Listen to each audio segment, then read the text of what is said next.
This is a wall lantern. You could put anywhere, inside, outside, that you want to put up. We're going to show you an install in the middle of it and what you get. I hope you enjoy the video. This is your ground. Now what you do is hook your ground up first, so this way it acts as a hanging bracket, and lock it down into place.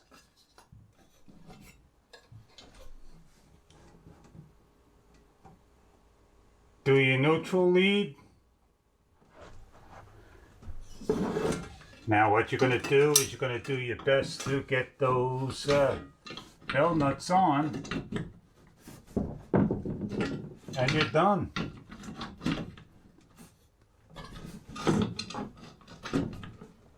Whatever light you like, you're going to place in and go turn your AC on and see if it works. Woo! There we go.